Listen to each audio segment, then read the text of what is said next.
किसान भाइयों नमस्कार। मैं प्रगट सिंह फार्मिंग मूड से गेहूं की फसल के बारे में ये वीडियो है। अगर आपको गेहूं की फसल में समस्या आती है, पीलापन आता है, पीलापन कई तरह का होता है। जिंक की कमी हो सकती है, उसके लक्षण कुछ इस तरीके के होंगे। यूरिया की कमी हो सकती है, नाइट्रोजन की डेफिशिएंसी हो सकती है, उसके लक्षण कुछ इस तरीके से होंगे। सल्फर की कमी हो सकती है, मैग्नीशियम की कमी हो सकती है। किसी भी चीज़ की फसल में अगर कमी होती है तब भी उसके लक्षण फसल में पीला पानी लेके आते हैं। लेकिन दो न्यूट्रिएंट है जिसके बारे में फार्मर काफ़ी ज़्यादा सोचते हैं, काफ़ी तरीके से फसल को पूरा करने की कोशिश करते हैं, खास करके गेहूं में। मैग्नीशियम और मैंगनीज, दोनों का नाम तो एम से शुरू होता है, लेकिन दोनों के फंक्शन के बारे में नहीं पता होता, दोनों के काम करने के तरीके के बारे में पता नहीं होता, दोनों की डोज के बारे में तो बिल्कुल ही पता नहीं होता। मैग्नीशियम को आधा किलो डालते हैं स्प्रे में और मैंगनीज को 2 किलो डाल देते हैं प्रति एकड़ के हिसाब से। दोनों की डोज के बारे में, काम के बारे में, फंक्शन के बारे में काम करेंगे और गेहूं का उत्पादन बढ़ाने में कैसे मदद कर सकते हैं, क्या आप इसमें गलती कर सकते हो, कब करने का सही समय है, गेहूं में इनका मैनेजमेंट कैसे करना है। तो आगे इन्फॉर्मेशन देखने के लिए आप वीडियो देख सकते हैं। नहीं, अगर आपके पास पहले ही इस तरीके की इन्फॉर्मेशन है तो आप इस वीडियो को यहीं पे छोड़ सकते हैं। गेहूं के अच्छे मैनेजमेंट के लिए गेहूं का प्लांट पूरे का पूरा हरा होता है। ऐसा नहीं, कई फसलें होती हैं जिसमें पत्ते सिर्फ हरे होते हैं और उसका स्टेम या अलग भाग उस तरीके का हरापन नहीं होता उसमें। लेकिन मैग्नीशियम पहले तो ये माइक्रो न्यूट्रिएंट नहीं है, मैक्रो न्यूट्रिएंट है। जैसे हमारा एनपीके होता है, ये प्राइमरी में आते हैं, तो ये थोड़ी ज़्यादा मात्रा में चाहिए। इसके बाद जो कम मात्रा में चाहिए उसमें मैग्नीशियम, सल्फर और कैल्शियम आता है उस लैब में। तो उसमें मैग्नीशियम पहले नंबर पे है, क्योंकि एक पौधे के ऊपर, खासकर गेहूं के पौधे के ऊपर जितने भी हरे रंग के सेल हैं, सेल बॉडीज हैं, उसकी हर एक सेल में सेंट्रल पार्ट मैग्नीशियम का ही होता है। मैग्नीशियम की कमी कम है तो आपको डालने की जरूरत नहीं है।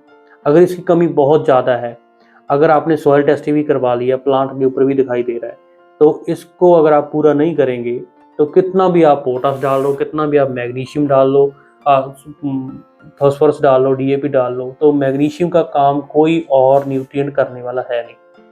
इसकी ज़्यादा समस्या ज़्यादा पीएच सॉइल में आती है।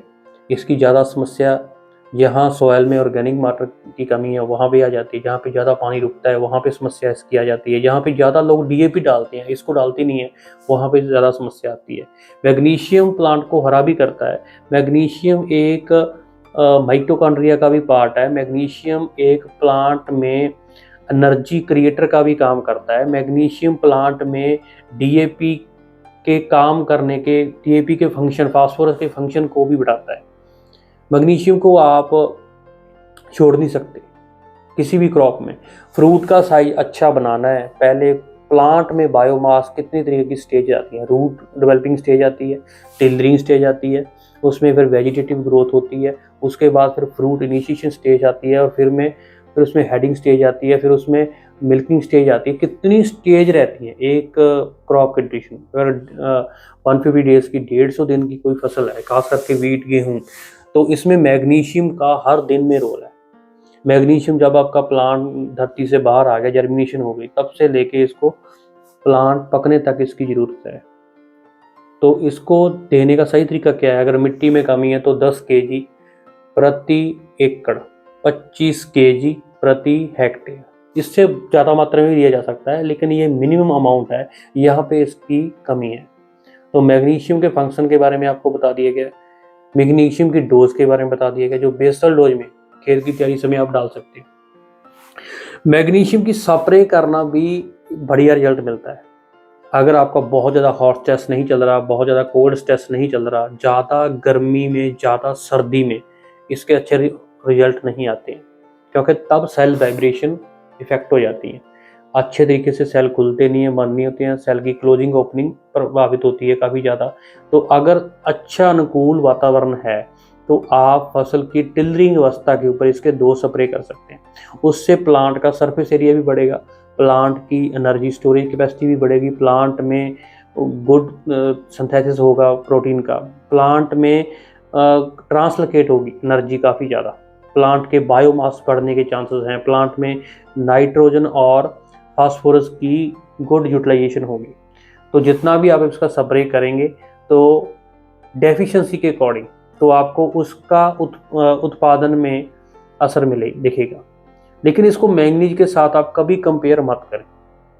मैंगनीज एक अलग माइक्रो न्यूट्रिएंट है, वो इससे बहुत ज़्यादा कम मात्रा में चाहिए, और वो सेवरल एंजाइम एक्टिवेट करता है, प्लांट में हरे रंग को बढ़ाता है।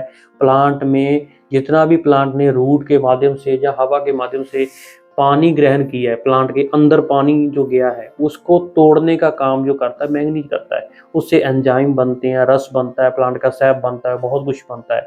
प्लांट के अंदर जो फूड ट्रांसलोकेट होता है वो पोटाश की वजह से होना है, लेकिन उसकी वजह से पहले, जैसे हमारे इस कमरे में अगर जिंदा लगा हो बाहर, तो मैं एंटर नहीं कर सकता। जब मैं अंदर बढ़ के इसका जिंदा लगा देता हूँ तब भी इसमें कोई आ नहीं सकता। तो मैंगनीज एक ऐसा माइक्रो न्यूट्रिएंट है जो प्लांट में जिंदे खोलने का काम करता है, जिंदरे को खोलने का काम करता है, एक चाबी की तरह काम करता है। इसकी चाबी हमेशा बहुत छोटी होती है। तो प्लांट में अगर आपने बहुत से एंजाइम क्रिएट करने हैं, वो फूड से बने, फूड तो प्लांट के पास है, लेकिन एंजाइम में कन्वर्ट होने के लिए मैंगनीज बहुत ज़्यादा ज़रूरी है। तो गेहूं की फसल में मैग्नीशियम की भी डेफिशिएंसी रहती है। उसके सिम्टम कुछ इस तरीके के हैं। अगर मैंगनीज की डेफिशिएंसी है तो उसके सिम्टम कुछ इस तरीके के हैं। तो मैंगनीज और मैग्नीशियम को दोनों को मिक्स करके स्प्रे मत करें, किसी अदर माइक्रो न्यूट्रिएंट के साथ मिक्स मत करें, सिर्फ यूरिया के घोल के साथ में मिक्स कर सकते हैं ताकि आपको रिजल्ट थोड़ा जल्दी मिले। तो इसको स्प्रे करने के लिए आप यूज़ कर सकते हैं गेहूं की फसल जब आपकी 25 दिन की हो जाए, तो पहला पानी से पहले भी आप इसको स्प्रे कर सकते हैं और बाद में भी स्प्रे कर सकते हैं। मैंगनीज की डोज बहुत कम चाहिए, ये कम मात्रा में चाहिए। ज़्यादा मात्रा में जाएगा तो ये फायदा करने की बजाय आपका नुकसान कर सकता है। तो ये सिर्फ 500 ग्राम प्रति एकड़ के हिसाब से और 100 लीटर पानी में, साथ में 2 किलो बारीक यूरिया, दोनों को अलग अलग घोलो, मिक्स करो, स्प्रे करो। 7 दिन के बाद स्प्रे किया जा सकता है। जहाँ रेतली ज़मीन है वहाँ पे इसकी मात्रा इस तरीके से ही आपको यूज़ करनी पड़ेगी, वहाँ पे डेफिशिएंसी ज़्यादा आती है। तो फार्मर क्या करते हैं, लालचवश इसकी ज़्यादा मात्रा उपयोग में ले लेते हैं, तो वहाँ पे फसल जल जाएगी। ऐसा नहीं करना है। तो किसी भी माइक्रो न्यूट्रिएंट को पूरा करना है तो एप्लीकेशन को बढ़ा दो, नंबर ऑफ एप्लीकेशन को बढ़ा दो। एक ही एप्लीकेशन में, एक ही स्प्रे में आपने ज़्यादा मात्रा झोंक दी तो फसल का फायदा नहीं, नुकसान होगा। तो इसकी 2 टाइम डेफिशिएंसी देखी जाती है, टेलरिंग टाइम में और जब आपका प्लांट में फ्लैग लीफ बाहर आ जाता है तब इसकी डेफिशिएंसी, दारियाँ पड़ जाती हैं स्पेस पे और प्लांट का पत्ता भी इससे टूटने लगता है और बाद में सूख भी जाता है, ज़्यादा पीलापन भी आ जाता है, दूधिया हो जाता है। तो मैग्नीशियम में भी ऐसा ही कुछ होता है। तो लेकिन दोनों ही प्लांट के लिए बहुत ज़्यादा ज़रूरी है। जैसे हमारे बेसल NPK ज़रूरी है ना, तो उसके अच्छे फंक्शन के लिए ये दोनों माइक्रोन्यूट्रिएंट गेहूं की फसल के बहुत ज़्यादा ज़रूरी है। अगर ये जानकारी आपको पहले पता थी तब भी आप कमेंट करके बताइए, अगर नहीं पता थी तो इस जानकारी को आप यूज़ कर लें। आगे आने वाले समय में आपके पास और इस तरीके की जानकारियाँ मिलती रहेंगी। इंस्टाग्राम, फेसबुक, यूट्यूब के ऊपर बने रहें और जानकारियों के लिए फॉलो कर लें। बहुत बहुत धन्यवाद। Thank you.